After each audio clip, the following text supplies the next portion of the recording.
वरुथिनी एकादशी 2024 पर बन रहे 3 शुभ योग, जानिए तिथि, शुभ मुहूर्त और धार्मिक महत्व।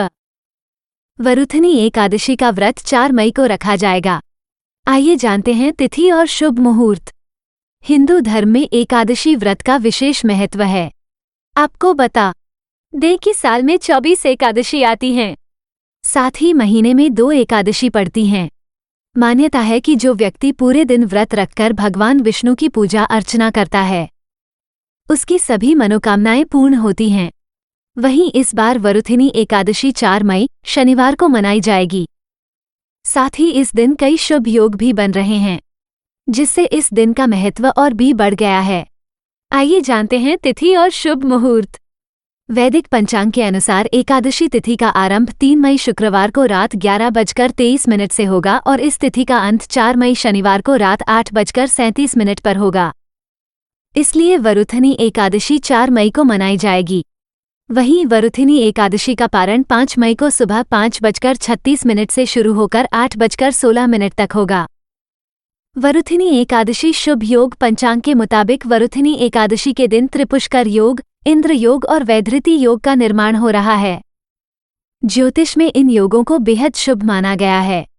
वहीं त्रिपुष्कर और इंद्र योग में पूजा करने का 2 गुना फल प्राप्त होता है।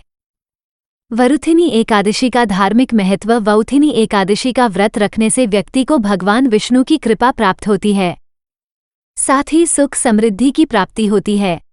वहीं वरुथिनी एकादशी का व्रत अन्नदान, कन्यादान दोनों श्रेय दानों का फल मिलता है।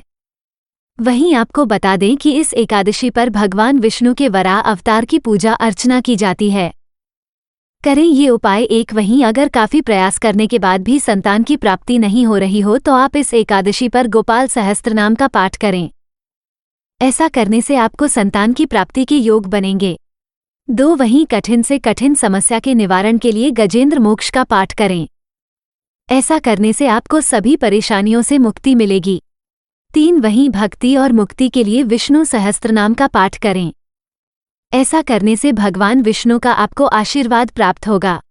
वरुथिनी एकादशी व्रत कथा के अनुसार प्राचीन समय में नर्मदा नदी के तट पर माधाता नाम के राजा का राज हुआ करता था। वह तपस्वी था। एक समय ऐसा आया कि राजा की तपस्या के दौरान एक जंगली भालू आया और उसके पैर को चबाने लगा, लेकिन राजा तपस्या में लीन रहा।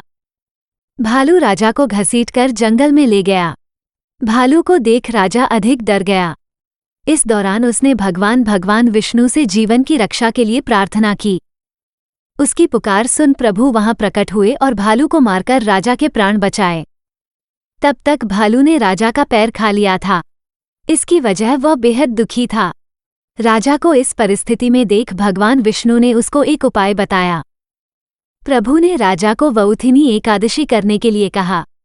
राजा ने प्रभु की बात को मानकर वरुथिनी एकादशी व्रत किया और उसने वराह अवतार मूर्ति की पूजा की। इसके बाद इस व्रत के प्रभाव से राजा फिर से सुंदर शरीर वाला हो गया। मृत्यु के पश्चात उसे स्वर्ग की प्राप्ति हुई।